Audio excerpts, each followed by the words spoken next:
A Category 17 typhoon blew a little girl onto my balcony. She desperately clung to the railing, screaming for help. I put on my headphones and turned a deaf ear. Later, the girl fell and was left with a permanent disability. Her parents pointed at my nose and called me a murderer. People all over the internet called me cold-blooded and heartless. So what? It's still better than saving someone in my past life, only to be extorted for money, which led to my family being destroyed. 1. The typhoon howled fiercely, like a giant beast roaring wildly. I opened the reheated self-heating hot pot, ready to eat. The neighborhood group chat suddenly buzzed with activity. Owner of Unit 303, Building 2, there's someone on your balcony. Go check it out quickly. Oh my God. I live across the street and saw it clearly. There's a child hanging from your balcony, about to fall. I saw it too. How terrifying. Hurry and save them. They frantically tagged me. Soon. The property management called my phone. I let it ring and just didn't answer. A bite of spicy rice noodles is so refreshing. The messages in the group are still flooding in. I saw it clearly. The child was blown over from next door to apartment 303 by the wind. Her parents must be worried sick. As soon as this message came out, the flood of messages in the group immediately slowed down. The atmosphere became subtle. After a while, the property management finally spoke up. They still mentioned me. Miss Wen, a life is at stake. Let's put aside our personal grudges for now and save the child first. One after another, people began to voice their agreement. Although the couple in 302 are usually unpleasant, the child is innocent. Miss Wen, you're beautiful and kind-hearted. You'll definitely save them, right? The cries for help from the balcony grew louder. I put on my noise-canceling headphones and continued eating. In my previous life, I never needed group message notifications. I would run over to check as soon as I heard a cry for help. It took a tremendous effort to pull the child into the house against the force of the gale. As a result, I suffered a bone bruise on my arm, scraped my knee, and had my face cut by debris carried by the wind. More than half of the stockpiled goods inside the house were swept away, and the television was smashed with a hole when a suddenly flying robot vacuum cleaner crashed into it. The losses exceeded 20,000 yuan. I didn't make a fuss about any of these. After all, saving a life is a greater merit than building a 7-story pagoda. I left the child at my house for 2 days until the typhoon passed. I thought her parents would come immediately to pick up the child. Unexpectedly, they didn't even show up and directly mentioned me in the group chat. Since you live alone anyway, and it's too crowded here, let the child stay with you for a while. I immediately refused in the group chat and then took the child to knock on their door. Without even opening the door, they just threw these words at me. Staying for 2 days is staying, and staying for a month is staying too. If you could take care of her for 2 days, why can't you do it for a month? If it weren't for my daughter keeping you company, you probably would have been scared to death by the typhoon those 2 days. Furious, I left the child outside and shut the door without a second thought. The couple was heartless and didn't let the child in for even a single day. Helplessly, I ended up letting the child stay with me. While contacting the property management to mediate, I also fed the child. We remained in that stalemate for over half a month before they finally took the child back. Unexpectedly, just half a day after taking the child back, they claimed that I had made the child sick by feeding them improperly and even accused me of beating and abusing the child, threatening to sue me. I rushed to the hospital to confront the situation, only to see the child lying on the hospital bed covered in bruises. The small, tender hand pointed at me without hesitation and said, "She's the one who hit me, and she deliberately fed me spoiled food." In an instant, I became the villain that everyone wanted to drive away. I was laid off by the company and abandoned by my friends. Even my parents back in my hometown were isolated by the neighbors. I was required to compensate them for medical expenses and emotional distress, totaling as much as 350,000 yuan. For someone like me who had just graduated less than half a year ago, this was an astronomical figure. My parents used their life savings to pay off my debt, and then, amid the villagers' scorn, both of them suffered from old illnesses and passed away from depression. I was even directly kicked out by my landlord, left homeless on the streets, and in a daze, I missed a step and fell to my death from the stairs of the overpass. After death, my soul lingered by the little girl's side for 2 days. I saw with my own eyes how their family used my family's hard-earned money to buy a big house. The little girl stepped on my photo and proudly said, "It's all because of my great acting skills that we managed to swindle money from this fool." He. That cunning look is exactly the same as her parents. Since heaven has allowed me to return to this point in time, how could I possibly be the farmer who gets bitten by the snake again? Isn't it more enjoyable to eat while watching a show? 2. It has been 2 minutes since the little girl called for help. Her parents, just like in their previous life, remained silent. Probably to create the illusion that something had happened to them as well, so that everyone would put pressure on me. As another minute passed, they finally couldn't hold back any longer. "Young lady, I know you must have seen the group message. We only have this one child. Please, help us out. Don't pretend to be dead. I can smell the aroma of food wafting from your house. You must know something. I'm telling you, this is a matter of life and death. Human life is more important than anything. Do you understand?" The latter 2 sentences were spoken by the male head of the household, Wang Dafeng. Just reading these words, I could almost see his snarling, twisted expression. I still remember the day they moved in. He came over with his child, knocked on my door, and directly asked me for a red envelope. Who doesn't host a celebration when moving into a new home? Whether you host one or not is your business. But you must give my child a red envelope. The girl named Hong Hong looked innocent and harmless, but she ran straight into my house and took the only 200 yuan in cash from my wallet. Instead of saying thank you, she stuck out her tongue at me and said, "You, only 200, so you're a cheapskate." From that day on, I had a bad impression of this family. Later, I learned from the neighbors that this family was notorious in the area for being troublemakers and was disliked by everyone. I don't look for trouble, but they often come to my door to provoke me. They come up with all sorts of bizarre excuses to get money from me. Her child's favorite thing to do is press the elevator buttons randomly while I'm trying to get to work, making me late to reach the first floor. To get out of the elevator, you have to give her a tip. It forced me to take the stairs. As a result, I frequently call the property management to mediate. Everyone in the neighborhood knows that I don't get along with their family. On the eve of the typhoon's arrival, I was taping a shape on my window glass on the balcony when they filmed a short video to mock me.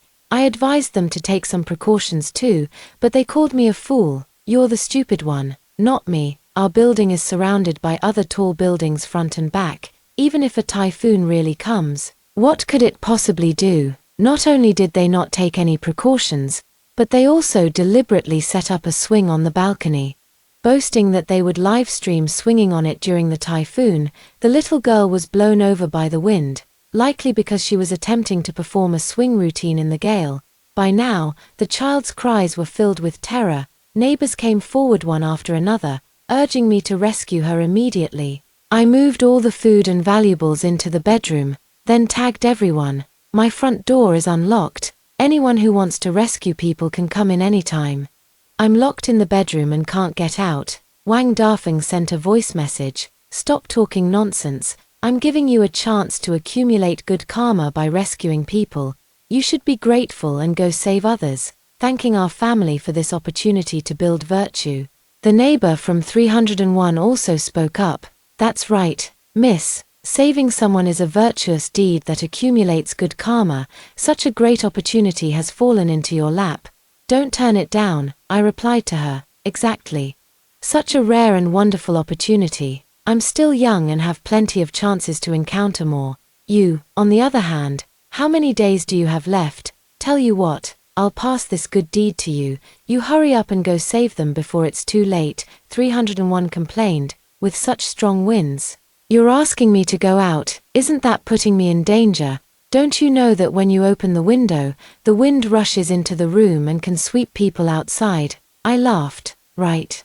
With such a powerful typhoon, everyone wants me to go out. Do they think my life is worthless? If you don't value my life, I certainly do." At this point, those who were persuading quickly fell silent. The property management had to tag Wang Dafeng. "Mr. Wang, look, Miss Wen has already unlocked it." Since you are the child's parents, it would be more appropriate for you to go and rescue them. The couple fell silent for a few seconds. After a while, the female homeowner, Lin Chuyue, posted a selfie video in the group chat. Her face was covered in tears. My poor daughter, it's all because your mother is useless. I just sprained my ankle as I was about to go out, and your father's leg cramped up too. Now, we can only watch helplessly as you die. Some people could save her but just won't.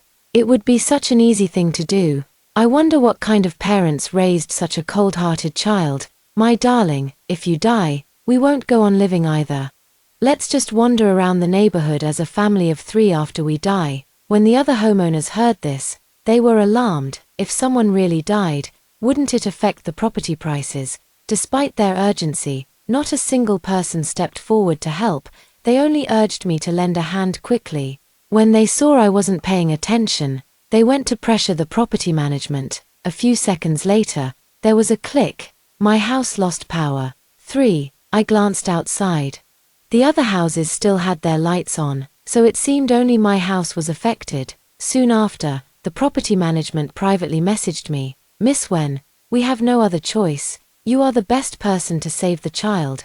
As long as you pull the child into the house, we will restore your water and electricity." I thought of the 4 large buckets of tap water stored in the bathroom, the 8 large boxes of mineral water in the storage room, and the dozen or so fully charged power banks and flashlights, then smiled. It's not that I don't want to save them, but the door is locked and I can't open it. Why don't you send someone up to open the door for me? The property manager clicked his tongue and said, "If I could send someone up, wouldn't I just rescue the child directly? Why would I need you?" I said, "Yeah, sending someone directly to rescue them is much faster than having me step in. Hurry up.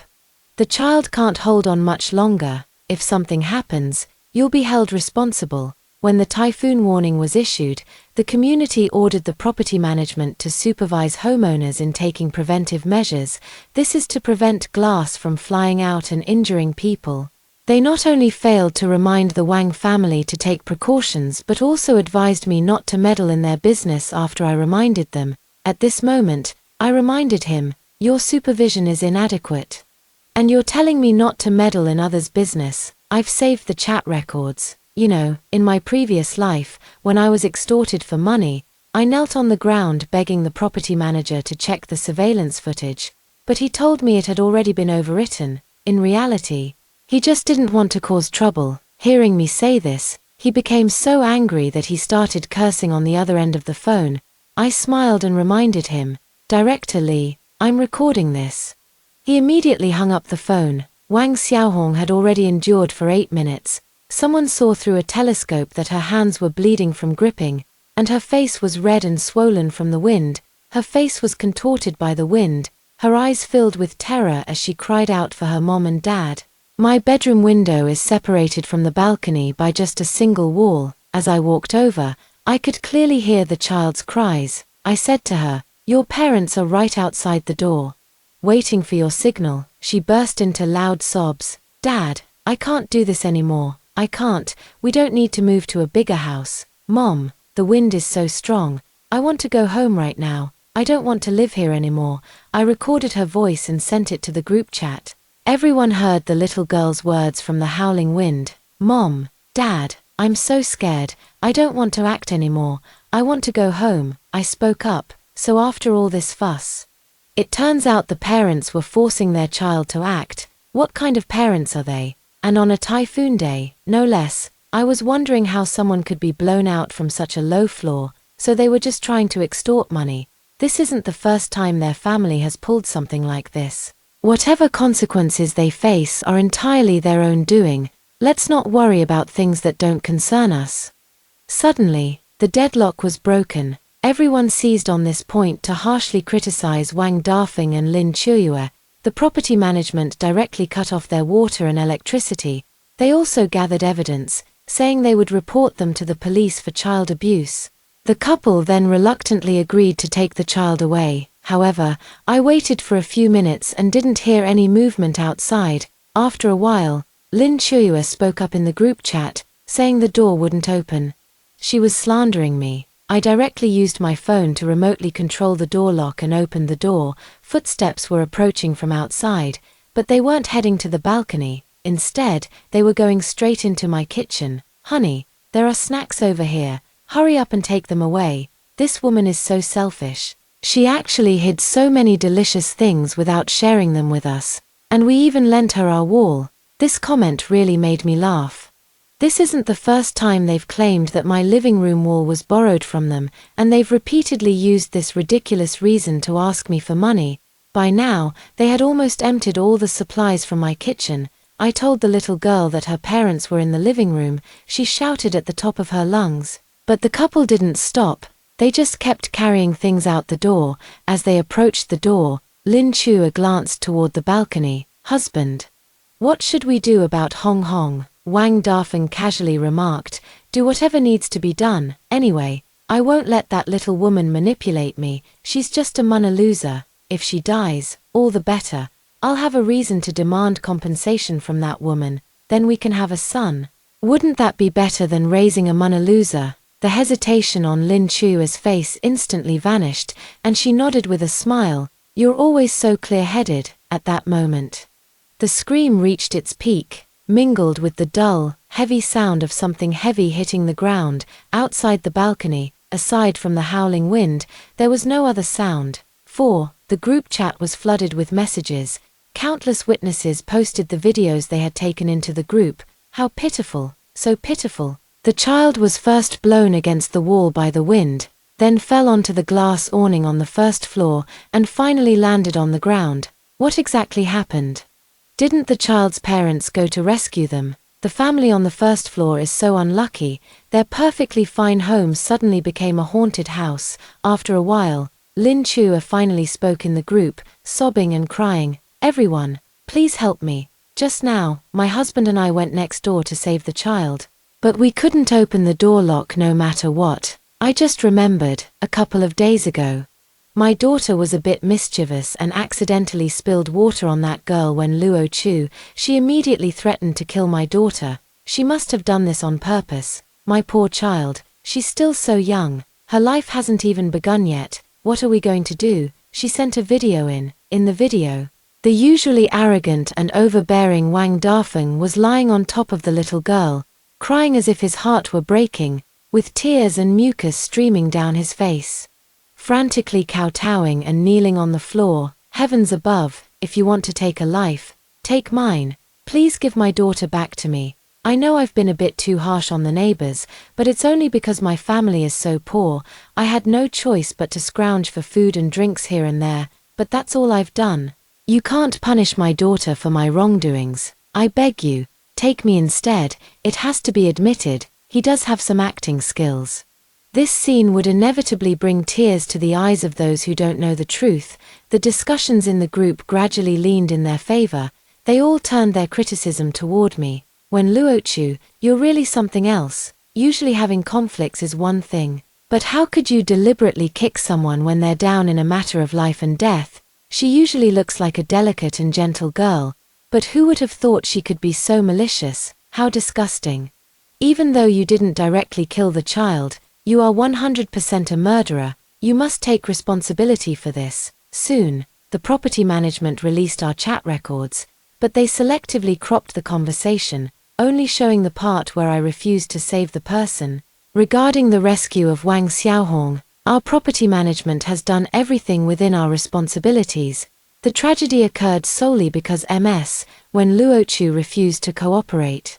We deeply sympathize with the grief of the child's parents, but they, considering Wen's youth, could not bear to see her waste her youth in prison and have therefore decided to show leniency. Then, he put forward several demands. After negotiation, Mr. Wang and Lin stated that as long as Wen meets the following conditions, they will not hold her accountable for her mistake. First, before Mr. and Mrs. Wang conceive again, Wen must take on Xiaohong's responsibilities. Showing filial piety to Mr. and Mrs. Wang every day, including but not limited to cooking, doing household chores, and paying for their trips, among other things. Second, after Lin becomes pregnant, When must cover all expenses for the child until they reach adulthood. Third, if Ms. When is unable to fulfill the first 2 points, she must compensate Mr. Wang and Ms. Lin a total of 2 million yuan in one go. Fourth, all expenses for Xiaohong's funeral and other related costs will be solely borne by Ms. When, and this is non-negotiable. After the property manager finished speaking, they specifically tagged me and said, Ms. When, these conditions are already very lenient. If this goes to court, not only will you have to pay more, but it will also waste unnecessary time and energy. One after another, people chimed in, 2 million isn't much, if you can't afford to pay. Then compensate with labor. That's only fair. What they lost was their precious child. What does it matter if she pays 2 million? Not to mention 2 million, even 10 million would be justified. Don't forget, there's also the damage on the first floor. An elderly couple lives there, and their children work in other cities. We must help them seek justice. Just as everyone was buzzing and urging me to pay up, I asked, who said the child is dead? 5. The group chat fell silent for a moment. Property manager Lee spoke up. We're at the scene. The child is unconscious, and the father is crying uncontrollably. What do you think? I calmly stated. I've already called an ambulance. It will be here soon. It's really strange. If it were my child, I would immediately take them to the hospital for emergency treatment, rather than assuming the child was definitely dead and trying to extort money from innocent people. Suddenly, several people in the group who hadn't spoken much began to voice their opinions. Indeed, a death certificate must be issued by a hospital to be valid. The child might just be in a coma. The parents' behavior is indeed a bit unusual. Look at those conditions. Not a single one is about mourning the child. They're all for their own benefit. The more you think about it, the more terrifying it becomes. No one else dared to speak. Wang Dafeng also stopped crying and started shouting insults in the group chat. You're talking nonsense. I've already lost my daughter. And now you're slandering me. I get it. You 3 must have been involved with that woman surnamed Wen all along, which is why you're defending her against your conscience. This statement makes my fists clench. He just casually spreads baseless rumors. It angered the 3 normal people so much that they stopped speaking altogether. He smugly urged me to make a decision as soon as possible, either give 2 million, or become their blood donor. By this time, I had already rushed to the first floor. When they saw me, the couple made a move to come forward and beat me up. 4 or 5 property management staff also glared at me with cold eyes. Not a single person glanced at Wang Xiaohong lying on the ground. You murderer, I'll kill you. Wang Dafeng charged over. I pulled out the kitchen knife from behind my back and pointed it at him. He suddenly stopped in his tracks and took 2 frightened steps back. You, what are you going to do? I curled my lips into a smile. Didn't you all say I'm a murderer? Anyway, my life is already ruined. I don't mind taking a few more people with me. As soon as these words were spoken, the people who had crowded around all silently stepped back. I quickly ran to Wang Xiaohong's side and reached out to check her pulse. It was still beating. Just then, the ambulance called back, saying they had arrived at the entrance. I immediately reported the house number to them. It's Unit 2, Room 101. Please come as quickly as possible. The child still has a heartbeat. Hearing me say that, the property management group was stunned, and then they breathed a sigh of relief. The crying old man and old woman also looked pleasantly surprised. Only Wang Dafeng and his wife looked nervous. It was completely unlike the reaction parents should have. Several seconds later, Wang Dafeng finally reacted and ran over in a feigned manner. My daughter, heaven has truly heard my prayers and brought you back. I pushed him away fiercely. What do you want to do? He cursed loudly. You son of a bitch. What business is it of yours, an outsider? If I hug my own daughter, I pointed the kitchen knife at him. No one touches her except for medical staff. After experiencing the ugliness of human nature, I have to think of people in the worst possible light. Wang Dafeng and his wife favor sons over daughters. They clearly want to trade their daughter's life for wealth and status, so he definitely doesn't want his daughter to survive. If he were to shake the child vigorously, he might very well shake the last breath out of the child. Then my witness would be gone. Fortunately, The ambulance arrived quickly and carefully placed the child on a stretcher before taking them away. They didn't allow me to ride along, and I didn't insist on going. Instead, I dialed the emergency number and briefly explained the situation. When the ambulance arrived at the hospital, the police were also dispatched. It is said that Wang Dafeng and his wife were kept outside because I reported them for child abuse. They cannot approach the child until the suspicion is cleared. 6. 2 days later, the typhoon ended. Everything returned to its previous state of calm. Only I know that this is the illusion before the real storm arrives. On the first day back to work, the police came to my door. In front of everyone in the company, they took me away on suspicion of intentional injury. I wasn't panicked at all and immediately called the lawyer I had already contacted. After a morning of discussion, I understood the specific situation. Wang Xiaohong survived the critical period and managed to keep her life, but she became a vegetable, relying on a ventilator to stay alive. Moreover, both of her legs were severely fractured, and it is highly unlikely that she will be able to stand up again, even if she miraculously regains consciousness.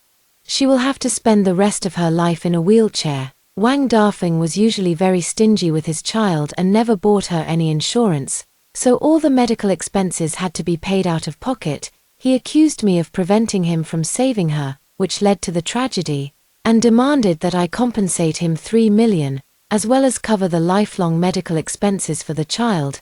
The witness is the property manager, Li Sukai. There is currently no physical evidence, therefore. After half a day, I was temporarily released and allowed to go home. The company announced my dismissal, and the landlord ordered me to immediately move out of her house and compensate her for reputational damages. All the troubles have piled up at once. Before I could resolve the issues here, I suddenly received news from my hometown that someone had put up banners demanding money at my parents' doorstep, which made them faint from anger, recalling the tragedy from my past life. I immediately started a video call with my relatives back home. When my parents saw me, they tearfully asked me what was going on. After I explained the whole story from beginning to end, the two of them finally breathed a sigh of relief. We've done nothing wrong, so we have no reason to fear ghosts knocking at our door. I'll go chase them away right now. I thought for a moment and said, gossip is a fearful thing, since everyone is here to watch the show. It's better to clarify the situation now, otherwise, even if we drive them away, it will leave room for rumors. I quickly sent the video I had taken that day to my relative and asked her to help spread it by sharing it. Long before the couple arrived, I had already prepared a backup plan. I placed a spare phone in both the kitchen and the living room to record, making up for the lack of physical evidence in my previous life. I had originally intended to use these in court. But now it seems I have to release them early. Through the live stream, I saw Wang Dafeng and his wife sitting at my doorstep, making a scene with their shameless shouting and yelling. A significant number of villagers were deceived by them, pointing at my parents and cursing. At that moment, my cousin brought out a large television and played the surveillance footage in front of everyone. In the footage, Wang Xiaohong's cries for help could be clearly heard. Yet the couple were busy stealing my supplies, completely ignoring their daughter's pleas for help. The video only plays up to this point. Real life is not a courtroom. It doesn't require both witnesses and material evidence. With the material evidence, everyone understood everything. They raised their hose and rushed toward the couple. Wang Dafeng and Lin Chua were drenched in sewage and fled in panic. He sent messages cursing me, vowing to make me pay. 7. The next day, Wang Dafeng returned. He proactively posted a video admitting his mistake of being too busy stealing supplies to notice his daughter's cries for help, using it to counter my recording. The video only proves they didn't save the child, but doesn't prove I didn't kill anyone. They insist that I was the one who pushed the child down. They completely ignored the third-party video recorded by the neighbor. Initially, everyone thought it was just his nonsense. However, that very afternoon, the situation took a turn. They released a video recorded before Wang Xiaohong became a vegetable. In the video, the little girl, barely breathing, repeatedly emphasized, "It was sister when Luochu who told me to let go. She said if I let go, I could survive." As everyone knows, children do not lie. In my previous life, I was completely cornered by her testimony. Starting over, I still ended up back at the beginning. Even if I released all the audio and video recordings from that time, it was useless. She insisted I said it, so I must have said it. I didn't fall into the self-justification trap like I did in my previous life, insist that they provide physical evidence. Unable to produce solid physical evidence, they brought in the media to sensationalize the matter. Attempting to use public opinion to pressure me into a private settlement, the asking price was raised from 3 million to 5 million. During this period, Wang Dafeng and his wife went live every day in front of their daughter's hospital bed, playing the victim to gain sympathy. They exploited the compassion of netizens and managed to raise over 1 million yuan in just a few days. I kept my eyes on the number of viewers in the live stream. I waited until it reached its peak before walking into the hospital room. When she saw me, Lin Chua immediately burst into tears. "What are you doing here?" She stared at the fruit basket in my hand and angrily said, "You're the one who harmed my daughter like this. I don't need your crocodile tears." Wang Dafeng pointed the camera at me. "Everyone, look, this is the culprit who encouraged my daughter to let go. She was jealous that my daughter has parents who love her so much. So she took the opportunity to get revenge. I've seen her give my daughter that crazed, jealous look more than once. And it always happens when I buy gifts for my daughter." In just a few sentences, the barrage of comments cursed me out tens of thousands of times. I calmly placed the fruit basket aside. "Take another thing out of the bag. Both of you, don't get too emotional. With so many people watching today, aside from talking to Xiaohong, I definitely won't do anything else." Both of them also knew that my appearance had brought more attention to the live stream, so they didn't actually intend to kick me out. Instead, they kept playing the victim for the camera. Fortunately, their attention was all on the live stream, and they didn't notice that I had shown Xiaohong the video. The video clearly captured their remarks favoring sons over daughters. "Honey, what should we do about Hong Hong? Do whatever needs to be done, anyway. I won't let that little woman manipulate me. She's just a money-losing burden. If she dies, even better. I'll have a reason to demand compensation from that woman.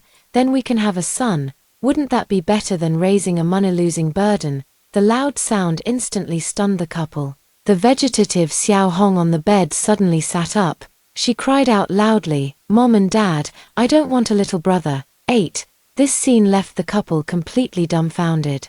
They hurriedly covered Xiaohong's mouth. The child, however, burst into loud sobs, desperately trying to grab them with their hands. "You said I was your favorite. And you didn't want any younger brothers or sisters. It was you who told me to go swing on the balcony and make videos to scam money. You can't abandon me." Wang Dafeng was so frightened that he even forgot to turn off the live stream and immediately slapped Wang Xiaohong across the face. "Shut the hell up."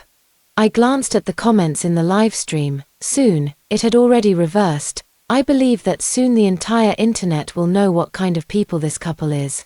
I left amidst the chaos, contact my lawyer and proceed with the next steps promptly. With Wang Xiaohong's testimony, everything proceeded much more smoothly. Wang Dafeng and Lin Chua were found guilty of child abuse.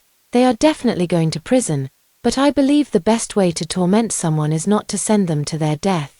Nor is it to send him to prison where he can eat, drink, and live at the expense of the state's resources. Instead, it is to send him into an endless abyss of suffering. The disabled Wang Xiaohong became the embodiment of their lifelong suffering. In the end, the law sentenced both to 1 year in prison. At the same time, compensate me and the elderly couple on the first floor for emotional distress. Li Sukai from the Property Management Department was sentenced to 6 months for covering up and providing false testimony. I regained my reputation and also gained attention. I seized the momentum to start live streaming and build a fan base, embarking on the path of a sales host. Life is getting better and better. 6 months later, I learned that Wang Xiaohong had been discharged from the hospital. She is currently staying at a relative's house. It is said that her aunt treats her very poorly. It's understandable. Who would have patience with someone who can't even take care of themselves when going to the bathroom? That child has been spoiled and is particularly ill-tempered. If they don't get what they want to eat, they throw a tantrum. This made her aunt so angry that she often went hungry for days on end. Her aunt would emphasize during each visit that the child's parents should behave well and get out early to take care of the child. Wang Dafeng knew that life outside would be hell. So he always deliberately picked fights. As a result, what the inmates despised most were those who bullied children. They beat them half to death every day. They don't want to spend a single extra day in prison. On the day the couple was released from prison, the child's aunt deliberately pushed the child to the prison gate and ran away. With criminal records, the couple became key subjects of supervision, to avoid returning to the prison where they were beaten every day. Neither of them dared to make any rash moves. Their money had long been spent. They had no choice but to return to the countryside with their children to farm. It is said that on the day they returned, the villagers threw a lot of cow dung at them. It seems life will not be easy for them. Sure enough, after just 1 month back, the three of them moved away looking utterly dejected. Someone saw Wang Xiaohong, sitting in a wheelchair, with red and swollen eyes, looking as if she had been crying frequently. Lin Chue also had bruises all over her body, likely from being beaten by Wang Dafeng. Useless man.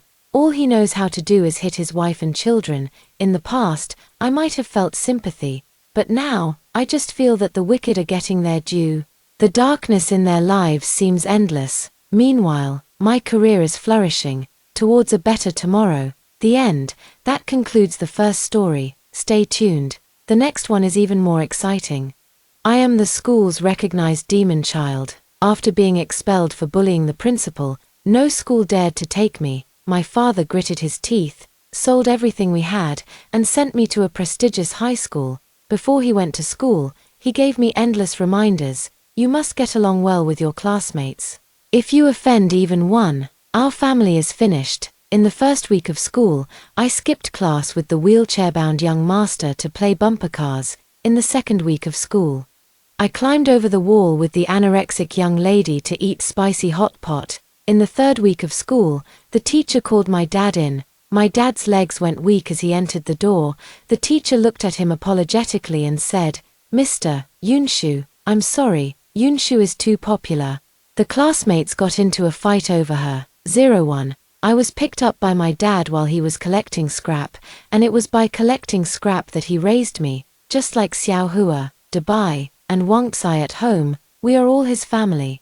Listening to him brag, back in the millennium, he was still a carefree rich young master. He was just an aimless man who, instead of taking over the family business, ended up rescuing stray dogs halfway through. From then on, it became an unstoppable passion. The year his family went bankrupt, he used the last of his money to rent a scrapyard, collecting scrap and raising dogs. Life was still manageable, until one winter day, the snow lay white and deep. Someone left a cardboard box at the entrance of the recycling plant. As usual, he thought it was a litter of abandoned puppies. The moment he opened the box, he heard my feeble cry. The dog was saved, and the person was even more saved. From that winter onward, life had to be lived with tightened belts. My father was only 22 that year and didn't yet feel the hardship. He was single-mindedly determined to raise me as a little princess. I don't know which part went wrong. Holding a doll, I overturned the tables where people were playing cards on the street. Wearing a princess dress, I smeared mud all over the neighbors' windows. With a pink hair clip, I beat up the bullies at school who were collecting protection money. A tiger fallen to the lowlands is bullied by dogs. For someone like my dad, who went from being a young master to a pauper, there was no shortage of mockery. When encountering such people, I made a point of sneaking into their yards at midnight to throw firecrackers. And all of them were firecrackers wrapped in pink paper. This cycle repeated for over half a month, until the person came to my house to apologize in misery, and I finally stopped. Later, when I entered high school, in the summer, the dormitory had fixed power outages. And it was so hot in the middle of the night that the room was filled with groans of distress. Every day when I woke up, my hair was as wet as if it had just been washed. Someone wrote a letter to the principal's mailbox. But there was a camera above the mailbox and a shredder inside. During the routine flag-raising ceremony on Monday, I hung the principal's wig on the flagpole. By the time the principal realized what was happening, the wig had already been raised to the top. From that day on, I became infamous. And no high school was willing to accept me anymore. I don't really mind. So I put on rubber gloves and started sorting the newly collected recyclables at home. It's fine, Dad. I was never cut out for studying anyway. No, you still have to get into college. My dad has this obsession with going to college. He firmly believed that going to college could change his fate. For example, his elementary school deskmate, a poor boy, started a company after graduating from college. While my dad was still cluelessly running around, that guy had already acquired his family's business. My dad, with reddened eyes, took a certificate of merit from the drawer and carefully touched it over and over. You are the first child in our Jean family to receive an award certificate. No matter what, you must continue your education. I curiously moved closer to take a look. On the bright red award certificate were several large, gold-trimmed characters. Little hygiene model of the kindergarten. Damn, I really don't have time to mess around with you. 02. My dad ran around everywhere and finally found a prestigious high school. Despite the high tuition fees, he gritted his teeth and managed to get me in. I'm really not cut out for studying. I don't care. The school must have a way. I had no choice. The money was already paid, so I could only follow his arrangements. The day before school started, my dad repeatedly warned me, listen, all the trouble you've caused before is nothing. If you mess with even one of these people, our family is finished for good. Just get along with them. Forget it. Halfway through, my dad shook his head. It might be a bit too much to ask of you. Just remember not to meddle in other people's business. It was our first time going far away for school and having not entered the city for years.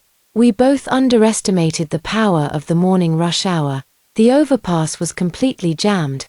By the time I arrived at school, most of the class was already over. I ran frantically across the campus with my backpack on. A boy in a wheelchair was also hurrying along beside me. His wheelchair was electric, but it moved very slowly. Without a second thought, I pushed him and charged forward. People can't help but show off when they do something good. The wind rushed into my ears as I lifted my head and asked, "Classmate, which building are you heading to?" The boy in the wheelchair gritted his teeth and said, "I'm going home, 03. I froze. Instinctively turning the steering wheel to the left and slowing down, the car came to a stop. The next second, the person was thrown out. "Ah, classmate, sorry. I quickly pulled the person up from the ground. I accidentally used too much force. There was a crisp cracking sound from the arm. The boy was in so much pain that his voice trembled as he spoke. You better not touch me. It's hurting this much. So let's try any desperate remedy." I wrapped my arms around him from behind. Just like I usually do with a puppy, after making sure he was leaning entirely on me, I supported his elbows with both hands. "What are you trying to do? Trust me, it might hurt a bit. Bear with it." As he raised his elbow to the highest point, he couldn't help but let out a soft groan of pain. The next second, a few cracking sounds were heard, and it was successfully reset. "I told you to trust me. I often do this for puppies." "That sounds like an insult." The boy lifted his eyes and glared at me, his expression dark. "I'm really sorry. Classmate, I'll carry you up." I crouched down, slid my arms under the crooks of his knees, and directly scooped him up in a horizontal carry. Suddenly, his feet were in the air, and he instinctively wrapped his arms around my neck. The scent of mint, with a hint of bitterness, washed over me completely. You know, this person looks tall and long-legged, but he's surprisingly light to hold. I was worried he might be uncomfortable. So after holding him, I gently shifted my grip to adjust his position. His breathing became rapid, and his entire body began to struggle violently in my arms. Barbarian. Do you have any manners at all? In the face of absolute strength, he and I were like a tiger and a kitten. The corners of his eyes were red, and his beautiful peach blossom eyes were filled with anger. Fair skin, a straight nose, thin lips, tall with long legs, soft black hair cascaded over broad shoulders. I narrowed my eyes, feeling a slight flutter in my heart. Honestly, I've never seen anyone this good-looking before. The mischievous thoughts in my heart were making me itch all over. I pretended to be fierce. "If you keep moving around, I'll throw you out." They immediately settled down and let me hold them, only their mouth was still putting up a tough front. "You better not let me find out who you are, or you're dead." I glanced at the name tag on his school uniform and grinned. Then before I die, I'll take responsibility for you first. Chen Yujin, 04, from the fall just now. Chen Yujin's palms were covered in scratches. I was afraid he might have other injuries. So I pushed him to go to the infirmary. The infirmary was quite busy, with all the beds in the rest area occupied by people getting 4 drips. I pulled the curtain around the bed and waited outside. The doctor came out shortly after, bringing iodine, Yunnan Baiyao, and gauze. There's nothing serious, just some scratches on the palm. Thank goodness. If someone had really gotten hurt from that fall, my dad would have gone crazy. I took the medicine, lifted the bed curtain, and slipped inside.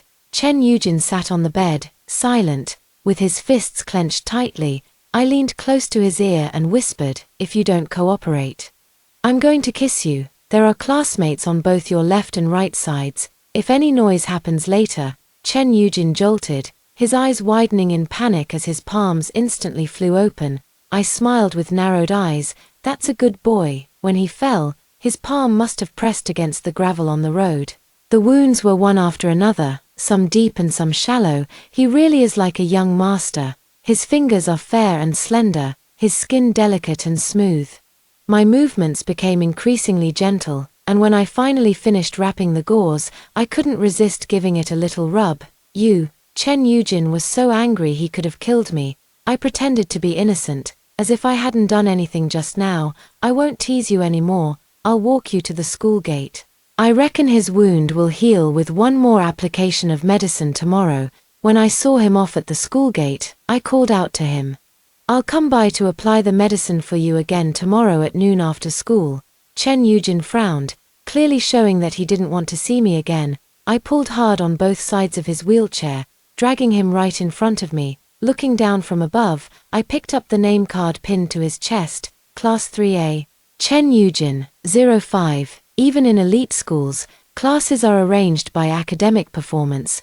Class A is the best, Class K is the worst. My grades can only get me into Class K.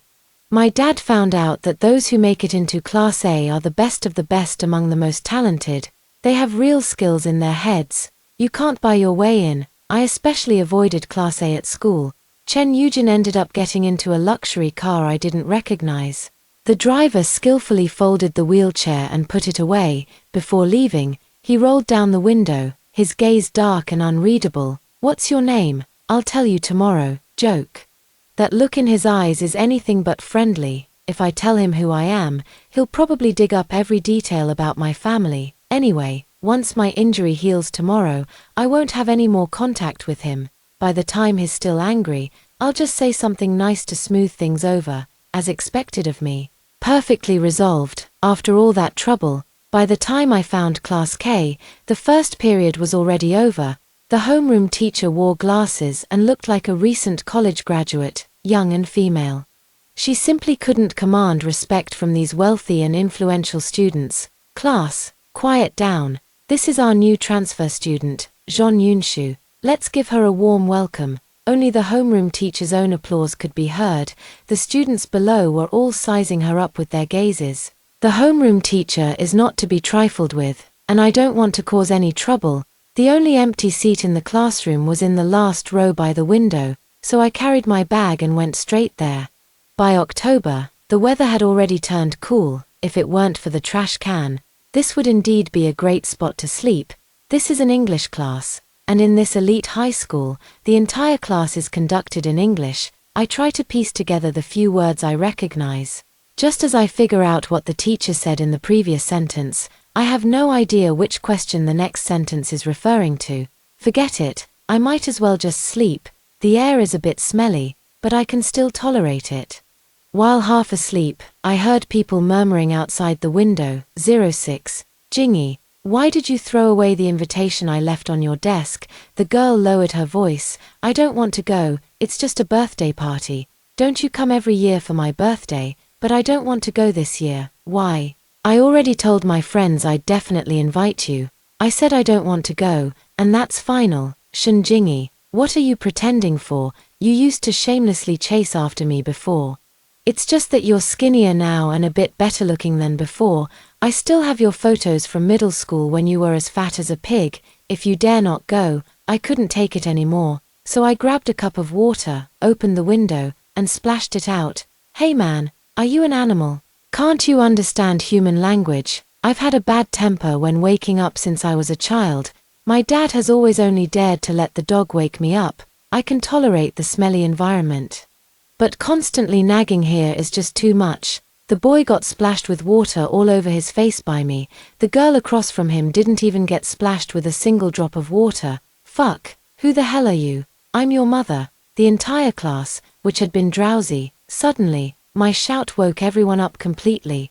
The teacher on the podium didn't even dare to move. Damn it. The drenched boy wiped his face roughly and charged over with a raised fist. I quickly pulled the window shut. The boy punched the glass, making the entire window shake. I frowned and hissed, "SSS." The boy outside was in so much pain his face contorted. "It's not like you're the one who hit the window. What the hell are you hissing for? Hehe, feels good, just shouting for you." The guy was completely enraged, pointing at my face and starting to curse. "Fuck you. Don't think I won't hit a woman. Get the hell out here." I opened the window and looked him up and down. "Are you sure you want me to come out? You can't beat me." He grabbed me by the collar, his whole face turning bright red. I took the opportunity to grip both sides of his wrist, pressing hard right into the gap between the bones. The pain made him instantly let go. I kept applying pressure, not letting him break free. "Is your mouth connected to your ass? Do you have to spew filth every time you open it? Can't you speak without cursing?" The next second, I let go, and he fell to the ground. "Shunjingi, fine, just you wait." He scrambled to his feet, spat viciously, and scurried away in a panic. Only the girl beside me lifted her face, which evoked a sense of pity, and softly spoke to me. "Thank you, 07. After class, the area around my seat immediately became lively. A group of girls chattered and crowded around. "Damn, you're so cool. You even dared to hit Huitian." That brat Huitian is used to throwing his weight around.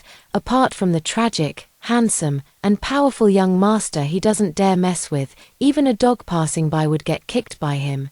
This isn't the first time he's cornered the school bell by the stairs. We're all so sick of him. "Classmate, your name is Jean." "Jean what again?" I propped my chin on my hand and looked at her. "Jean Yunshu." Yes, Jean Yunshu. I need to go home and take my traditional Chinese medicine. Being straightforward all the time isn't necessarily a problem. I immediately waved my hand and politely declined. It's mainly because this guy is too weak. If it were someone more skilled, I might not be able to handle it. He's not skilled. Huitian has been practicing boxing for many years. The bell for class rang. The girls reluctantly stood up. "Anyway, thank you so much. It was really satisfying to see that troublemaker get what he deserved. He should probably lay low for a while now." Huitian did indeed quiet down for a day. He spent the entire day investigating my family background. The next day at noon after school, I took the medicine and headed towards Class A. Class A was in the adjacent building, and to get there, I had to walk through a corridor. At this time, everyone goes directly downstairs to the cafeteria, so there are very few people in the corridor. Huitian, accompanied by a few people, passed through the corridor and happened to run into me. "Jean Yunshu, you actually came to me first." 08. Huitian was holding a baseball bat. Behind him, there were about 4 or 5 people, each carrying a telescopic baton. "I thought you were so tough. Turns out you're just a worthless trash picker. How dare you act so arrogant in front of me?" He spat fiercely onto the ground. "It must not be easy for you to come here to study, right? How about letting me help you?" His smile was disgusting. I stepped back, one step at a time. "What do you want to do? There are surveillance cameras here." Huitian became even more arrogant. The people behind him all started laughing along. "Jean Yunshu, this corridor is newly built. There are no surveillance cameras." "I see." I immediately slapped him. His smile was still frozen on his face when I slapped him again with the back of my hand. 2 slaps made Huitian's eyes clear up. "What are you so cocky about when there's no surveillance here?" I stomped hard on his foot. While he was off balance, I grabbed the back of his neck with one hand and slammed his head toward the wall. Huitian had seen my strength before and was so scared his legs went weak. He just wanted to teach me a lesson, but I wanted to take him down completely. There's no other way. Sometimes you have to fight fire with fire. Did you really think I was playing around with you? Save me. What are you all doing? I directly snatched Huitien's baseball bat and raised my hand high. Dare to come closer and I'll crack his skull open. The reckless fear the irrational, and the irrational fear those who value nothing, not even their own lives. A group of people didn't even have the courage to step forward. The atmosphere remained deadlocked. I still couldn't break free. A clear, cold voice came from the distance. What are you doing, 09? I thought it was a teacher passing by. I instantly shoved the baseball bat back into Huitien's hand. My voice also went high-pitched, with only one hand still firmly pinching the flesh on his thigh. I'm so scared, please don't hit me. Huitien was in so much pain that he saw white flashes before his eyes. Hearing me turn the tables on him, he was so angry he couldn't even speak clearly. I didn't. I rolled my eyes exaggeratedly and slapped his annoying head away. Before my fake tears could even fall, I looked up and realized the person speaking was Chen Yujin, TSK. I couldn't handle 1 against 6 in the first place, and now I have to drag along a burden. This is even more difficult. I snatched Huitien's baseball bat. Lay a finger on me or this person in the wheelchair. And you're asking for trouble. Got it. Huitien cried out before I did, using his last bit of strength to break free from me. He scrambled and crawled over to Chen Yujin. Brother Jin. Brother Jin, save me. That bitch Zhong Yunshu is trying to kill me. The few people Huitien brought with him also ran behind Chen Yujin. I was completely dumbfounded on the spot. Chen Yujin ignored him, and the wheelchair beneath him moved toward me. So your name is Zhong Yunshu, 10, Huitien. What are you doing? The girl who rejected Huitien yesterday also appeared in the corridor. I remember her name is Shinjingi. She was panting heavily, her hands resting on her knees. As if she had just run over from somewhere. I will report your harassment to the school exactly as it happened. If you dare bother her again, I'll have my mother terminate all collaborations between the Shun and Hua families. Huitien was both furious and anxious, the spot where I had slapped him swollen and raised. His leg was also bruised from my grip, causing him to limp. In contrast, I haven't lost a single strand of hair from head to toe. Shinjingi ran towards me. And as she passed by Huitien, she bumped hard into his shoulder. Chen Yujin and her were by my side, one on the left and one on the right. The Chen family will also reconsider our cooperative relationships with the various families, unless Chen Yujin only said half of his sentence. But everyone behind Huitien understood. The injuries on Huitien's body were all from his own falls. That's right, we all saw it. How despicable. How could he harass Shen? Fortunately, this Zhong student stepped up bravely and protected Shen. Damn, my eyes instantly widened. Is that what Chen Yujin really meant? It's pure framing. The situation went from 1 against 6 to 8 against 1 in an instant. I'm genuinely thrilled. 11. There is a private elevator for Chen Yujin in the teaching building. The 5th floor of the cafeteria is Chen Yujin's private kitchen. Even I, as slow-witted as I am, have finally figured it out. Chen Yujin is the tragic yet handsome and capable young master they were talking about. Damn it, I shouldn't have teased him yesterday. Following behind them, I was filled with regret. Luckily Shinjingi was there too, so it wasn't as awkward. I've already had lunch, so I won't go up with you. Classmate Yunshu, see you this afternoon. Shinjingi waved at me with a smile. I was almost in tears. Aren't you going to apply the medicine? Chen Yojin's wheelchair remained in place. I gritted my teeth and stepped forward to follow him. I will, anyway. After applying the medicine this time, there won't be any relationship between us anymore. I didn't even do anything to him. The 5th floor of the cafeteria is completely different from the 4 floors below. Sofas, bar counters, and dining tables are all arranged according to personal preferences. After lunch, I carefully unwrapped the gauze from Chen Yojin's hand. The wounds are all healing well. Even the deepest wound has already scabbed over. After we remove the bandages tomorrow, there will be no need to wrap them again. Will it be all better tomorrow? I nodded and pointed at his palm. Look, the deepest one has already scabbed over. Chen Yujin didn't say anything, his gaze heavy, as if he was pondering something. Today, the gauze was wrapped only in a thin layer. Anyway, the wound is almost healed. The gauze is mainly to prevent the medicine powder from being rubbed off. I won't come find you tomorrow. Okay, thank you for helping me out today. 12. Finally got rid of that ticking time bomb, Chen Yujin. In the afternoon, I comfortably returned to the classroom. 2 uninvited guests appeared beside the seat. Yesterday's trash bin had already been taken away, replaced by 2 new desks. Shinjingi sat in the middle seat, her small, palm-sized face lit up with bright eyes when she saw me. Yunshu, over here. Chen Yujin, sitting beside her, seemed to be grinding his teeth in frustration. I sat back in my seat in a daze, compared to Chen Yujin. Shun Jingyi couldn't suppress the smile at the corners of her mouth. I need to write a statement to the school about Hu Tian harassing me. I was too scared yesterday, and I don't remember many things clearly. I could only transfer from Class A to Class K for temporary study. Wait a minute. Class A, you said you transferred from Class A to Class K for temporary study. Damn, what are you after? Chen Yujin spoke coldly from the side, something that could be solved by just adding a WeChat contact. But Shun just loves to make a big deal out of it. Shun Jingyi looked at me, her eyes immediately reddening, her voice trembled. Yunshu, did I, suddenly coming here, disturb your studies? I immediately waved my hand and patted my chest, assuring her, no, I don't study at all, I'm just slacking off. After saying that, I felt something was a bit off. Seeing Shun Jingyi on the verge of tears, I shot Chen Yujin a fierce glare. So what are you doing here? Are you also here as a visiting student? No. I was just about to let out a long sigh. I transferred here from Class A. I choked on my breath before I could even exhale. No, what are you trying to gain again? Chen Yujin looked at me with resentment, extending his palm. The gauze wrapped at noon was now loose and sagging. The deepest wound revealed pink, tender flesh. I immediately grabbed his hand to look. Didn't it scab over by noon? How did it become like this in just a short while? I don't know.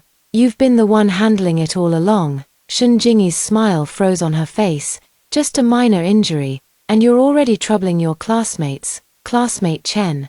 You really are too delicate to take care of yourself. The atmosphere suddenly became tense. Shun Jingyi, Chen Yujin. Alright, it's no trouble at all, no trouble at all. Seeing that the two were about to start arguing, I quickly pulled them apart. 13. The onlookers were practically going wild with excitement. When I went to the water room to fetch water, the versions I heard can't even be described as outrageous. Which scene of the K-class love triangle is being performed today? Transfer student falls for the campus bell, and the young master chases his love across 1,000 miles. Long live the twin girls. I'm cheering for Jingyun with all my might. Then we Yuyun fans will never admit defeat. Isn't anyone a die-hard fan of Jeon Yunshu? Don't you think her little fangs when she smiles are super cool? Sister, I totally get you. Such a chaotic day only lasted for one afternoon. The next day, Shun Jingyi was forced by the school to return to Class A. The reason given was that the transfer procedures were not properly completed. Chen Yujin became my only deskmate. He is actually a very boring person, attending classes, doing exercises, sleeping. He also speaks very little. Most of the time, I'm the one talking, and he's the one listening. And he is widely recognized as the king of hard work. He is always the first to arrive at school. He is always the last to leave after school. I've never even seen him go to the restroom. Sitting next to a top student as an underachiever brings a lot of pressure. When I went to fetch water, I thought I'd bring some for him, only to realize for the first time that he didn't have a water cup. He never went to the restroom, arriving early and leaving late, all just to protect his hidden self-esteem.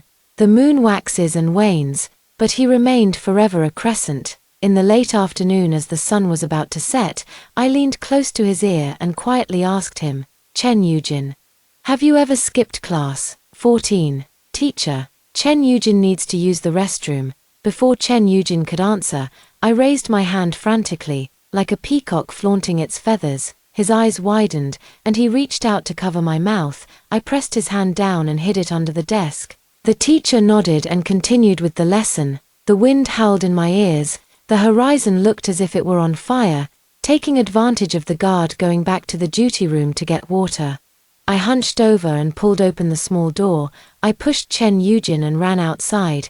The young man had never done anything rebellious. His eyes were frighteningly bright. Jean Yunshu, you could have just said something to get out. What are you doing? What do you know? Skipping class requires full immersion. What kind of skipping class is it if you just walk out directly? Once you're out, just follow my lead. I'll take you to have fun, and you'll foot the bill. There's an amusement park near the school. I noticed it when I came to study. Actually, it's not really an amusement park, it's just some small amusement equipment outside the shopping mall, but I've never played it before. Chen Yujin hasn't either. When the boss pulled out a pink bumper car and placed it in front of us, my eyes lit up like stars. Chen Yujin sat there, completely bewildered. Jean Yunshu. Are you sure I can play this? I wrapped my arms around the back of his knees and lifted him horizontally. Trust me, when have I ever lied to you? His breath brushed against my neck. 2 hearts are beating wildly. He must be looking forward to it too, just like a normal child. Playing with these seemingly chaotic and illogical things.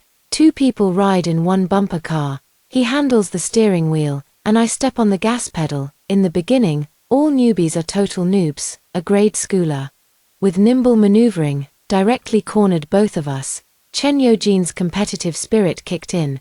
Chasing after the grade schooler's car and ramming it hard, they just had to settle the score. I held onto the car body tightly, screaming excitedly, "Charge, Chen Yujin. There's a car coming from the right, left. There's a car coming from the left too." After the short race ended, my chest was heaving violently. The sun in the distance had completely set.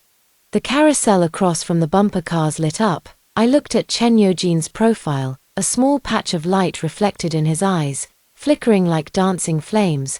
Where is the gloomy look of the past? Chen Yujin. I raised an eyebrow and looked at him. Great teamwork. Want to play another round? 15. At the end of that day, Chen Yujin was taken back by his family. I was afraid he would get scolded when he got home, so I frantically gave him advice. The message went unanswered.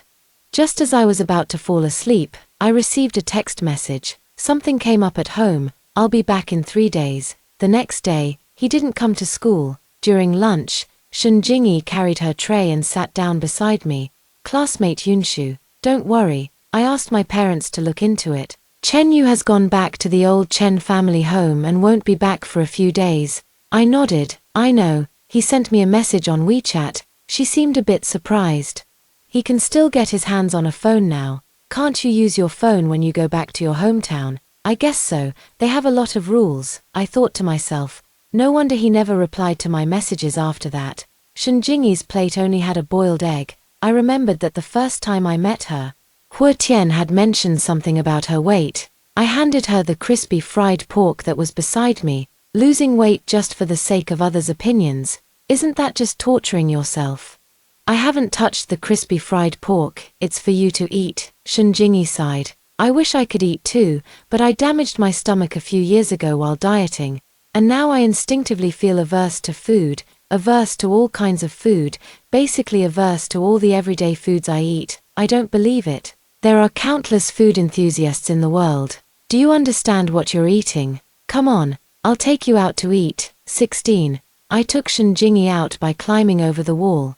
Just over the back wall, there's a street full of snack stalls. The first one is a sticky and spicy hot pot. I pulled Shun Jingyi and went in, a bowl of spicy hot pot, with vegetables, meat, and pre-made meatballs. Shun Jingyi mustered up the courage for the 5th time and picked up a piece of sweet tempura. 1 bite in, and the expression on their face changed. I smiled at her and said, "Go ahead and eat. 1 bite and you won't make a sound," while eating the dish. Shun Jingyi still instinctively felt like vomiting. The next bite was suppressed by the pre-made meatball. I was completely stunned. I have no aversion to technology at all. The highest level of dining is when you can't even spare a moment to talk. By the end, the wide noodles are coated in sesame paste. The sesame paste sticks to the bowl sticks to your mouth, and your mouth sticks to your throat. We were sitting there, dizzy from the carbon, anorexia. It simply doesn't exist. When Chen Yujin came back to school, it felt like the sky had fallen. Shun Jingyi, why are you in class K again? 17. When my dad walked in, his legs went weak. The homeroom teacher went up to him. I'm sorry, mister, Yunshu, my dad, with red-rimmed eyes, looked at me and let out a deep sigh. It's all right. Teacher, just tell me directly, what trouble has she gotten into this time? Our family's financial situation is poor, but no matter how much money we need to compensate, I will find a way. The teacher quickly waved her hand. No, it's because she's too popular. Before she could finish speaking, Chen Yujin and Shen Jingyi entered the room while arguing. These two usually quiet individuals were now debating fiercely with each other. Unlike the initial sarcasm, this time it was a direct personal attack. You fake, if it weren't for you causing trouble behind my back, why would I have been called back by Class A, and what kind of good person are you? Taking advantage of someone's absence to steal their desk mate. Shameless. I still went easy on you this time. Next time, I'll make sure your family grounds you for a month. I knew it. How did they find out I wasn't at school? Just as the two were about to come to blows, the homeroom teacher was on the verge of tears. Mr. Yunshu, please take Yunshu home for a few days. If the year-end bonus is gone, then so be it. But if these two start fighting, what? The teacher qualification exam is not easy to pass either. My dad walked out of the school still in a daze. He took out a cigarette from his pocket and took a moment to calm down. How many days are you staying at home? I waved my hand. Ding dong chicken, 18. When the small truck carried me back to the scrapyard, a crowd of onlookers stood at the entrance. At a glance, I saw they were all people I had bullied to some extent. Oh, got expelled again. Who did you piss off this time? Some young master or miss? Tell us, we could use a laugh. Can the two of them afford to offend anyone? Better pack up and run overnight. Yunshu, your father has suffered so much raising you. He might as well have let you freeze to death back then. I clenched my fist, but my dad stopped me. In middle age, his eyes crinkled with laughter. Oh my, Brother Wang, Brother Liu, Aunt Li, it's not that exaggerated. Our Yunshu didn't drop out of school. She's the best child, sensible and obedient. The onlookers snorted coldly. Old Jean, you're just swallowing your teeth after having them knocked out. Exactly, what kind of child Yunshu is, we know perfectly well. They were actually right, raising me. My father really put in too much effort. I don't want to cause him any more trouble. The clenched fist loosened, the palm bruised purple from the nails digging in. From now on, let's keep a tighter rein on the household. If you don't go to school, you'll end up stealing and swindling. Word by word, the remarks drifted into my ears, sharper than any blade. Hey, that's not necessarily true. Girls have plenty of options. They can just stand under the overpass. Before he could finish his sentence, my dad lunged forward in a single stride. He punched him right in the nose. The one who said this is old Wang, the owner of the scrapyard property. He used to be involved in the underworld, and even in his old age, he's still a seasoned ruffian. You dare say one more word about her, I'll *****ing show you. 19. My dad never once laid a hand on anyone. This group of people isn't afraid of him, but they are afraid of me. Since I was young, I never hold back when I fight back. They've all seen it. When I was a child, I didn't understand why everyone was so full of malice. Was it because our family's recycling collection was too dirty? Or was it because our dog was too noisy? But my father would get up before dawn to clean the yard, and all the recyclables were neatly stacked. All the dogs were also trained to be extremely well behaved. The sounds of mockery and sarcasm still lingered. It was only later that I understood that this was the purest form of malice in the human heart. After meals, there always had to be someone to serve as entertainment. Especially those who used to do well but are now worse off than them. My father was the first to bear the brunt. He was mocked in various ways by the group of people playing cards on the street. So when I grew up, the first thing I did was to overturn that card table on the street. The second thing was to throw mud at the windows of every household that had bullied my father. The neighbors came to our door, baring their teeth and looking furious. I let out a long howl and commanded a pack of dog soldiers to guard the entrance. The world had truly turned upside down. People bare their teeth and snarl like dogs. Dogs sit at the main entrance, looking surprisingly human. From then on, everyone said old John had a hard life, raising a child who turned out to be a demon pill. But my father never blamed me for causing trouble. He knows I am protecting him. As parents, How could we need our children to protect us? More and more people came to watch the commotion. My father knocked old Wang to the ground. Fist to flesh, fist to blood, old Wang roared, his turbid eyes bulging out. Jean Shengqiu, stop fighting, stop fighting. I'll return the scrapyard to you. You won't have to pay me rent anymore. Have you forgotten? Isn't this your family's old distillery? Didn't you always dream of starting it up again? My father's eyes were bloodshot, his fists clenched and raised high. I don't care. Seeing that the person was about to be beaten unconscious, I desperately rushed forward to pull him away. It's no use. 20. The police arrived in time, took all of us to the police station. Old Wang refused to accept mediation. When I knelt at the police station entrance begging him once again, he spat a mouthful of bloody phlegm at me. I'm determined to put your father behind bars. Everyone inside is my brother. Your father can wait to be killed. The autumn sun hung high in the sky, and the blood in my body felt as if it were freezing. I looked at his fierce expression and pulled out a small knife from my pocket. In that case, why don't you go ahead and scout the path down below first? Zhon Yunshu, a familiar voice rang out, and a warm hand pressed down on my arm. The knife fell to the ground with a thud. Old Wang saw it and scrambled into the police station in a panic. Help! Someone is trying to kill me. Chen Yujin held onto my hand tightly. Zhon Yunshu, I'll handle it. Shen Jingyi has also arrived. She took a blanket and wrapped it around me. The car's heater was turned on. My hands and feet felt as cold as an ice cave. An hour later, Chen Yujin came out of the police station in a wheelchair. My father followed behind him. My tears instantly fell. 21. My dad got out of the police station, but old Wang ended up in prison. The person Chen Yujin found dug up some of his past misdeeds. They were all still within the statute of limitations. So he was sent straight to jail. Over the years, my dad has been consistently finding new homes for the dogs. When the last dog was given away, he transferred the scrapyard to someone else. With the remaining money in hand, he opened a small supermarket in the city, the kind with coin-operated rocking horses at the entrance. On moving day, he completely let go of the past. Yunshu, it's okay if you don't get into school. Your dad can still support you. The weather has been abnormal this year. The originally crisp and clear autumn days were followed by half a month of continuous rain. On the few days when the rain stopped, the sports meet began. The class monitor clasped her hands together and looked at me pleadingly, begging me to sign up for an event. I couldn't bear to refuse. And when the list was finally posted, I found myself taking on all the running events for the girls by myself. During the break, Chen Yujin was sleeping. He was lying on the desk, his long eyelashes like feathers. Chen Yujin, I don't want to run this many. I also leaned on the table, tracing the contours of his features from a distance.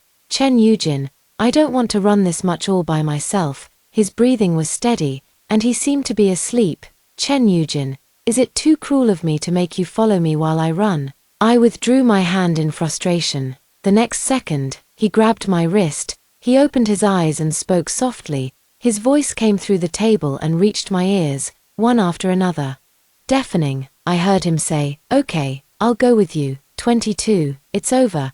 I think I've fallen for Chen Yujin, this gloomy, awkward, and sharp-tongued guy. How could he possibly be my type? On the sports field, I was preparing inside the track. The audience suddenly became excited. Isn't that Chen Yujin? Damn. He never participates in events like this. Quick, take a picture. Take a picture. Every glimpse of the young master's face is a rare treat. It's like New Year's. We Yuyun fans are celebrating today. I followed everyone's gaze. Chen Yujin appeared in the public eye, sitting in a wheelchair. My heart immediately began to pound loudly. It was a step he himself was unwilling to take. No matter what, he actually came out for me. 100 meters, 400 meters, 800 meters, 1500 meters. He was there for every event. I was exhausted. The sound of my heartbeat grew even clearer. I really have fallen for him. 23. After the sports meet, I deliberately reduced the time I spent chatting with him. I simply couldn't look him in the eyes and speak. I'm afraid that as soon as I open my mouth, it'll be "I like you." So awkward. What if I make a mistake? This face-conscious person might not even want to be friends with me anymore. What should I do? Chen Yujin also noticed it. He started taking the initiative to find topics to talk with me about. For example, during lunch, he asked me, "Have you eaten yet?" I'm puzzled. When I noticed him staring at me, he said, "The weather outside is really nice, but it was raining outside." Once or twice, and by the third time, I started to catch on. "If I don't chat with you, are you unhappy?" His gaze softened instantly, moist and pitiful, like a puppy. "Do you want to chat with me?" He nodded. "Do you know what it means when you want to chat with a girl?" I know. My face instantly grew hot. My heart is about to leap out of my throat. I lowered my head, not daring to look at him. Chen Yujin took the opportunity to hold my hand. "Zhong Yunshu, I've been wanting to ask you these past few days." Go ahead and ask." My voice was so strained it was about to drip with sweetness. "Have you ever considered applying through the sports recruitment program?" 24. Damn it, are you blind? Chen Yujin, what was my blushing just now? Does it mean I have strong blood flow? I was so angry I couldn't catch my breath. You've been wanting to tell me this these past few days." He nodded seriously. "I've had professional coaches analyze your sports meet results. Your physical condition is completely suitable for the sports recruitment track. It's not too late to start now. If you're interested, I can arrange training plans and professional mentors for you." Damn, at a time like this. You're talking to me about future prospects. I don't want a future that's bright and promising. I want a sea of hatred and a sky of love. I want a sea of hatred and a sky of love. I've given up on myself and curled up under the desk. Zhong Yunshu, are you feeling unwell anywhere? Chen Yujin lowered his head to look at me. I gritted my teeth and grabbed him by the collar, forced him to stick his head under the desk. So close, I lifted my face and kissed him, like a dragonfly skimming the water. The soft touch was fleeting. I came back to my senses. Chen Yujin put his hand to his lips, looking at me in disbelief. I completely lost it and ran out frantically. 25. I don't know how many laps I ran around the playground. Chen Yujin followed right behind me in his little car. The moment I was exhausted, I curled up like an ostrich and crouched down. Tears mixed with sweat streamed down my face. "Zhong Yunshu, can I say something to you?" My voice was muffled. "No, I don't want to hear it. I just want to say one thing. Is that okay?" "No, I won't listen to you about taking the sports recruitment path. It's not about the sports recruitment." I lifted my head, my tears and sweat mixing with my hair in a complete mess. "What is that?" Chen Yujin sighed. "I like you. My mind is exploding with fireworks. I'll say whatever comes to mind. I liked you first. I realized I liked you first. Let me play with the Bang Bang car for a while." I rambled on for a long time. I've been holding back for so many days. It's really been hard for me, a chatterbox, to keep quiet. Just as my throat was about to go hoarse from talking, he handed me a bottle of water. "Starting tomorrow, I'll train with you." Damn, fine then. 26. The coach Chen Yujin hired was very effective. His training plan was also very useful. My father never expected that the dream of further education he had given up on for me would soon be realized. "See, I told you so. The school always finds a way." My father looked at me triumphantly, hands on his hips. I don't have time to deal with him. The afternoon training session is about to start. I quickly wolfed down a few bites of food. Chen Yujin is a very petty person. If I'm late just once, I won't be able to kiss him for the entire week. I can't let him catch me again. Shinjingi also comes to find me to play after class. Although she and Chen Yujin still don't get along when they meet, training can't be neglected. And there are also requirements for academic courses. In the blink of an eye, half a year has passed. I have transformed from a fresh-faced little girl into a muscular little girl full of resentment. The unified examination was successfully completed. The college entrance examination also arrived in a tense atmosphere. After the college entrance exam ended, I couldn't get in touch with Chen Yujin again. Just like last time, I thought he had gone back to the old house again. The next day, someone came to my family's shop. "Are you Miss Zhong Yunshu? Our young master sent me to pick you up." 27. I squinted my eyes. "Young master, you mean Chen Yujin?" The man who arrived had a middle-aged appearance, was dressed in a suit, and wore a respectful expression. Nothing seemed out of place. "Wait a moment, I need to grab my bag. I just happened to buy him a crossbody doll as a birthday gift." I followed the middle-aged man into a Bentley. There was a pleasant citrus scent in the car, making one feel drowsy, but I didn't fall asleep, with a whole piece of Hall's Midnight Storm in my mouth. Now, when I open my mouth to speak, it feels like it's freezing. The Bentley was parked in an unfinished building. The middle-aged man took my backpack, and another person carried me upstairs.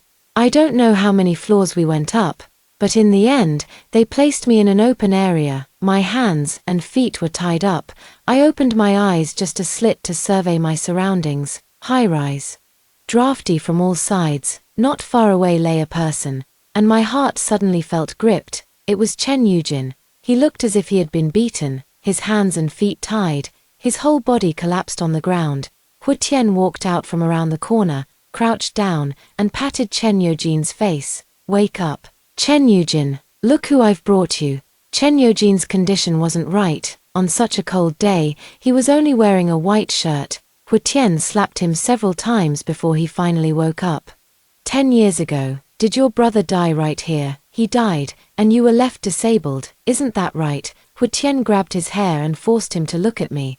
Then you say today, both you and this damn bitch will die here. How about that? Chen Yujin saw me clearly, his eyes wide with rage. Hu Tian, how dare you lay a hand on her, Mr. Chen? I'm not afraid. My family was ruined by yours, and there's no way for me to survive in this country anymore. I've been dreaming of killing both of you. And Shinjingi, next is Shinjingi. He was like a madman, letting go of Chen Yujin and charging straight at me. He dragged me along, pulling me to the unsealed window area.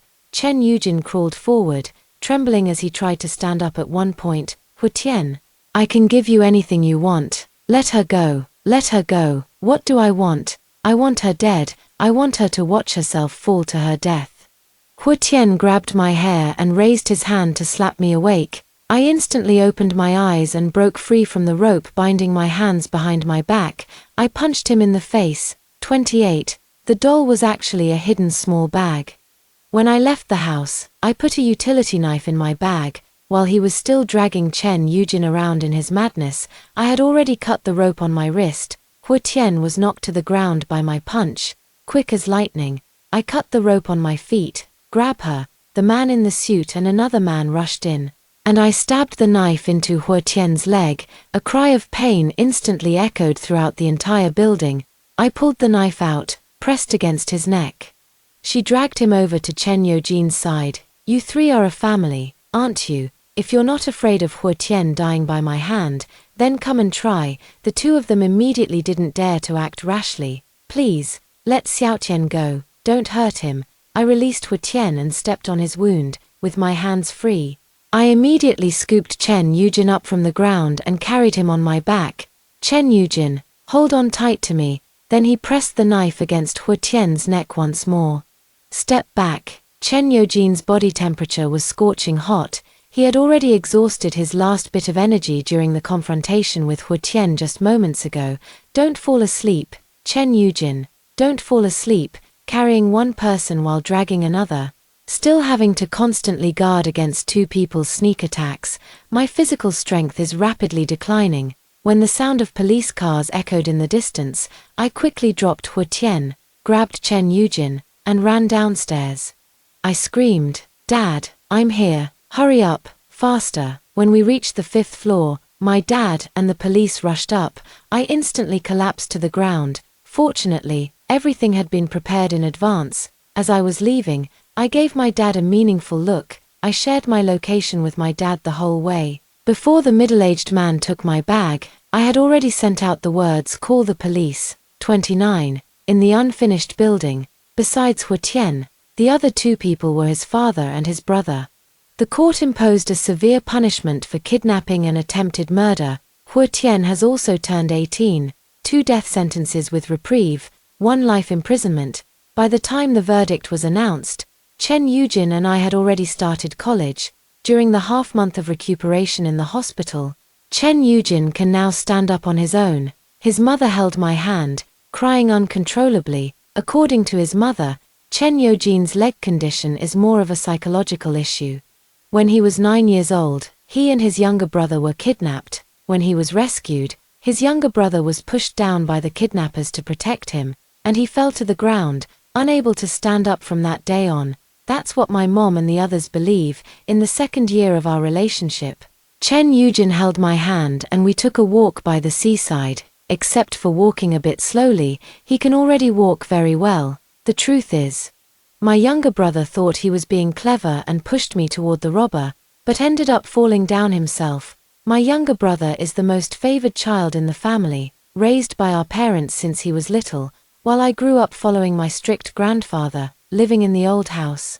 After being taken to live with my parents, I felt so distant from them that it didn't feel like we were a family. If he dies and I live, I will lose everyone, but if he dies and I become disabled, I will receive everyone's guilt. I thought this was love, so I could never stand up again. I stepped on his shadow on the beach.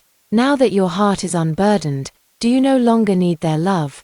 Chen Yujin shook his head, held my hand, and gently kissed it. It's not that I don't need it, but that it's no longer important. Compared to true love, those things are no longer important. End. That's all for today's story. If you enjoyed this video, please give it a like and subscribe. If you have any suggestions, feel free to leave a comment below. See you in the next video.